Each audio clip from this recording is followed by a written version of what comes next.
Akkam jirtu maatii Oromiyaa HD oduu miidhagduu fi ammi tokko isiniif qabadheetiin jira. Hacaaluu Hundeessaa albamiisaa yeroo hedduu eegaa turre eessa jirta kan jedhudha. Albamii haaraa malli maal jedhee akka dhufuuf jiru hayyoonni adda addaa akkasumallee ogeessonni muuziqaa kanneen akka amansiisaa ifaa daayirektarri cimaa muuziqaa Oromoo keessatti seenaa guddaa hojjetee jiru beeksisee jira. Kana malee akka Lataa Qana'ii akkasumallee hiriyaasaa yeroo dheeraa kan ture Galaanaa Gaaromsaa fi namoonni beekamoo hedduutu dhimma kana irratti dubbachuu irratti argama. Dhimma albamii kanaa odeeffannoo guutuun isiniif kennaa isin hanga xumuraatti viidiyoo kana like share taasisuutiin na hordofaa isiniin jedha. Obbolaan immoo Oromiyaa HD subscribe taasifadhaa. Akkasumallee fuulli Facebook Hacaaluu kan official ta'e kansaa namoonni bebbeekamoo bananii hojiinsaa kan achirratti beekamu tokko banamee jira. Liinkisaa kanan isiniif kennu ta'a. Dhimma kanas odeeffannoo hedduun isiniif kennaa hanga xumuraatti na hordofuu hin dagatinaa.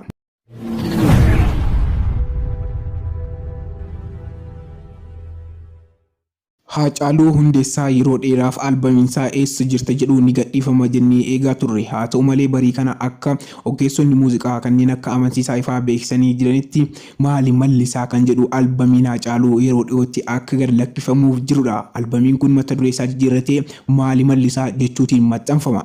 Kana malees fuula Feesbuukii haaraa bananiitu jiru. Gamoonni bebbeekamoo kanneen akka Galaanaa Gaaromsaa, Waloo, Lataa Qana'ii Agaa akkasuma aartistii Habtaamuu Lamuu dabalatee namoonni Oromoo adda addaa hordoftoota hedduu qaban akka viidiyoo irratti argaa jirtan piroofaayilii fi akkasumallee cover footoo feesbuukii isaanii taasisuutiin jaalala Hacaaluuf qaban agarsiisaa jiru. Hundi keenya iyyuu gama sana deemnee fuula feesbuukii keenya piroofaayilii keenya fuula feesbuukii keenya hundumarratti suuraa yookaan immoo albamii isaa kana haa maxxansinuun isiniin jira. Albamiin kun kan gadhiifamu yeroo dhiyootti yeroo ta'u ganama kana amansiisaa ifaatu yeroo jalqabaaf as baase. Namoonni hedduu yuutuubii fi akkasumallee fuula adda addaa irratti eessa jirta jechuutiin eegaa turanii. Kana malees viidiyoo adda addaa irratti hojjechaa turani. Miidhagummaa albamii kanaa jijjiiruufis maali mallisaa jedhaniitu jijjiiranii fidanii jiru jechuudha. Albamiin kun yeroo dhiyootti kan eebbifamuu fi namni hundiyyuu kan abdii guddaatiin eeggataa jirudha. Albamiin kun yoom eebbifama kan jedhu jala bu'een isiniif dhiyeessaa hanga xumuraatti na hordofaa. Kana malees fuulli feesbuukii Hacaaluu Hundeessaa jechuutiin banamee jira. Maqaa Hacaaluutiin feesbuukiin hedduun kumaatamni haa jiraatan malee inni sirrii fi kan hojii isaa irratti gadhiisan yookaan ammoo hiriyoonni isaa kanneen akka amansiisaa ifaa muuziqaa isaa hojjetaa jiran kan hojii isaa irratti beeksisan fuulli feesbuukii haaraa banameetu jira jechuudha. Fuulli feesbuukii kun Hacaaluu Hundeessaa kan jedhuu fi liinkii sana immoo Hacaaluu Hundeessaa official jedha. Description boxii viidiyoo kanaa yeroo al takkaa tuqxan jalqaba irratti argattu sana tuquutiin peejii kana like gochuutiin miiliyoona galuu qaba jechuudha. Artistii Oromoo isa jalqabaa fuula feesbuukii erga lubbuun darbee banamee fi hojiinsaa irratti beeksifamudha. Hacaaluun yeroo lubbuun jiru akka dubbataa turetti fuula feesbuukii tokko akka hin qabne hima. Garuu kan inni qabu kan mataasaa inni beekuu fi odeeffannoo adda addaa ittiin argatudha. Yeroo kanatti immoo maqaa isaatiin hedduunaa jiratan malee ofishaaliin isaa banamee jira. Oromoon kamiyyuu sheer taasisuun dirqama keenyadha. Sheer taasisuutiin waliin hageenyu akkasuma sheer gochuutiin viidiyoo kana odeeffannoon kun nama maraaf haa ga'u. Maali mallisaa yeroo dhiyootti albamii Hacaaluu isa haaraa kan gadhiifamudha. Eessa jirta kan jedhu muuziqaa qeenxee ta'eetu gara maali mallisaatti jijjiiramee jira. Albamiin kun mata dureen isaa jechuudha yeroo dhiyootti ni eebbifama.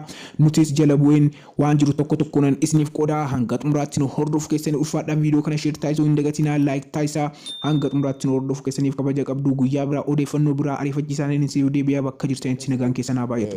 Siidaa isaa bukkeetti gaafa Adwaan kabajamu ijoolleen jijjiirti farda jalatti qabanii kan deddeemu.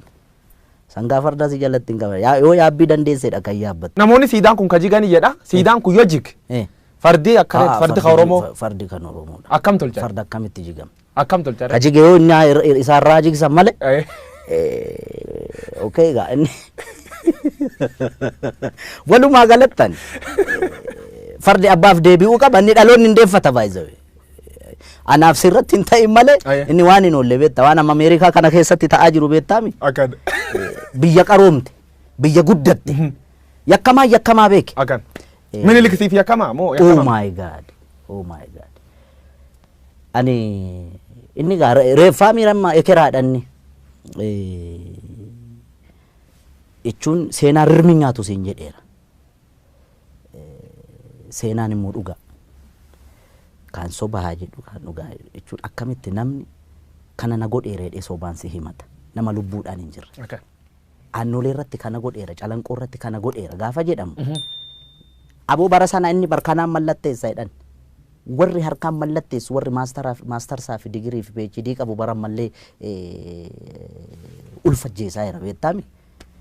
Inni barsanatti doofummaa sanaan harma yoo mure harka yoo mure maal intini gaa doofaa waan ta'eef miti qotee bulaarraa kan farda hatu kan farda isaa